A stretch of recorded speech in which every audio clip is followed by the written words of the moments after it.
मेरा नाम है हरिया, मैं काम करता हूँ बहुत बढ़िया, खाता हूँ खाना और रोज गाता हूँ गाना। अरे यार, आज तो बहुत देर हो गई। इस खतरनाक जंगल को देखकर तो मेरे हाथ पैर ठंडे हो गए हैं।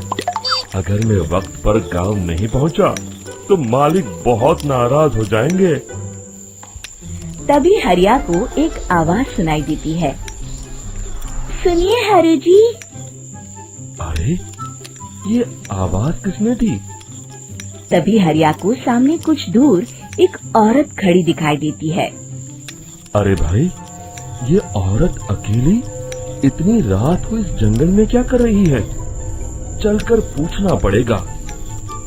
फिर हरिया अपनी बैलगाड़ी उस औरत के सामने लाकर रोक देता है और उससे पूछता है। अरे सुनिए, आप इतनी रात को इस खतरनाक जंगल में अकेली क्या कर रही हैं? तभी वो औरत मीठी आवाज में कहती है, अरे हरु जी, आप आ गए। मैं कब से आपका इंतजार कर रही थी। वैसे तो यहाँ से काफी लोग गुजर चुके हैं, लेकिन मैं खास आपका इंतजार कर रही थी। अच्छा, तुम सच कह रही हो?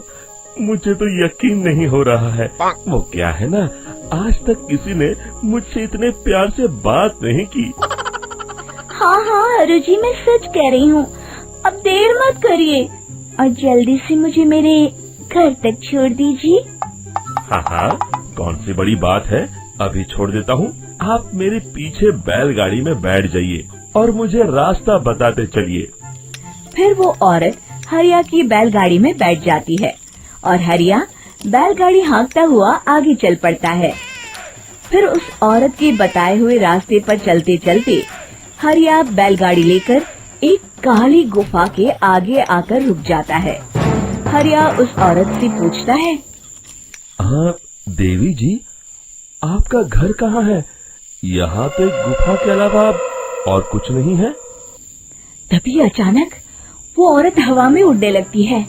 देखते ही देखते उसका सुंदर रूप एक डरावनी चुड़ैल में बदल जाता है और वो जोर जोर से हंसती है।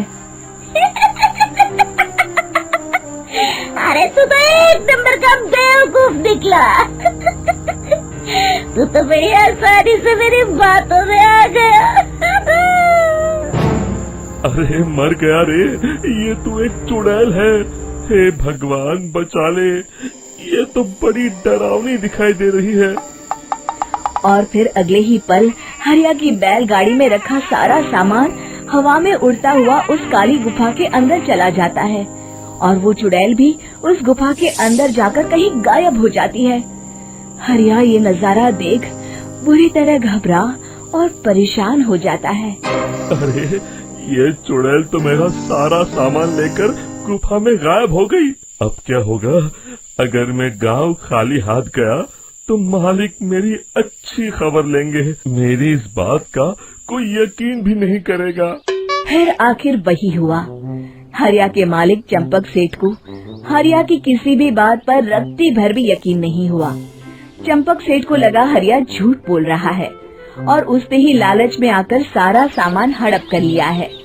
फिर हरिया को बेईमान समझकर चंपक सेठ उसे काम से निकाल देता है।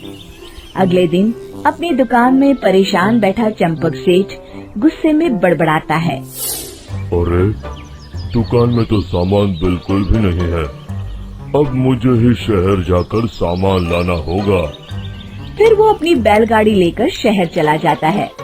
शहर से सामान लेकर जब चंपक सेठ वापस गांव लौट रहा होता है, तभी उसे एक आवाज सुनाई देती है। चंपक जी, ओ चंपक जी। अरे, ये तो कोई मेरा नाम लेकर मुझे पुकार रहा है। फिर उस रास्ते में वही औरत खड़ी दिखाई देती है। फिर क्या था, हरिया की तरह चंपक सेठ भी उस औरत के पास अपनी बैलगाड़ी लेकर जाता है और वो भी उसकी चिकनी चुपड़ी बातों के मुंह जाल में फंस जाता है। फिर चुड़ैल उसे भी अपनी गुफा तक ले जाती है और उसका सारा सामान लेकर गुफा में गायब हो जाती है। बेचारा चंपक सेठ लाचार होकर खाली हाथ गांव लौट आता है। फिर ये उस जंगल में रोज की बात हो जाती है। जो कोई भी शहर से कुछ लेकर गांव की तरफ लौटता, वो चुड़ैल उसे बेवकूफ बनाकर उसका सारा सामान लेकर गुफा में गायब हो जाती। एक दिन हरिया एक लकड़हारे को उसी जंगल की तरफ जाते हुए देखता है। फिर हरिया उसे रोकते हुए कहता है, अरे भाई, क्यों अपनी मौत को दावत दे रहे हो? मेरी बात मानो, आगे जंगल में मत जाओ, वहाँ एक बड़ी भयानक चुड़ैल रहती है। लकड़हारा हरिया की बातों को नजरअंदाज करते हुए कहता है, अरे भाई, मुझे पहले ही बहुत देर हो चुकी है, मुझे जाने दो भाई। शाम तक लकड़ियाँ काट कर शहर के बाजार में बेचना है।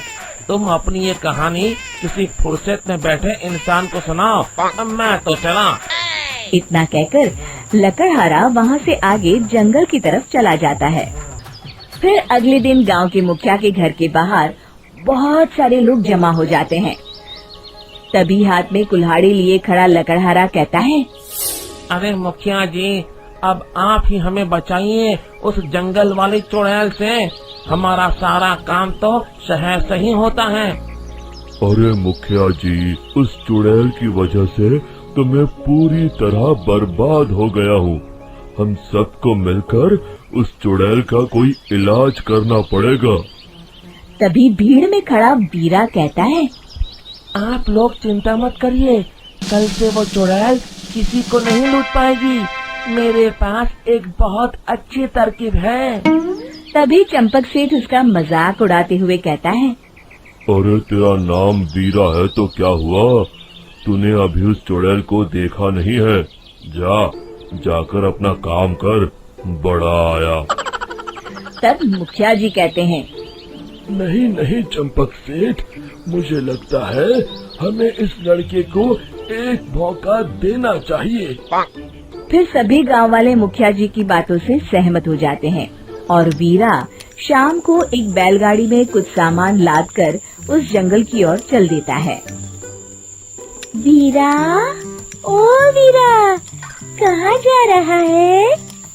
तभी वीरा मुड़ के देखता है, वही चुड़ैल एक औरत के रूप में खड़ी है। अरे बहन जी, मैं आपको ही ढूंढ रहा था। देखिए, मैं आपके लिए क्या लाया हूँ। अरे वाह, तो खुद मेरे लिए इतना सामान लाया है। तू ही अकेला गांव में समझदार है। जरा देखो, मैं भी खोल के बड़े भूख लगी है। जैसे ही चुड़ैल उस सामान पर से कपड़ा हटाती है, एक भगवान शिव की तेज रोशनी उसके अंदर मूर्ति से निकलती है और चुड़ैल अपने असली रूप में आकर जलने लगती है। अरे मैं जल रही हूँ, बचाओ! बचाओ! ओम नमः शिवाय, मर गई मैं! देखते ही देखते वो चुड़ैल राख के साथ उड़ जाती है और सभी गांव वाले भी वहां जाते हैं। शिक्षा बुराई पे सदा अच्छाई की ही जीत होती है।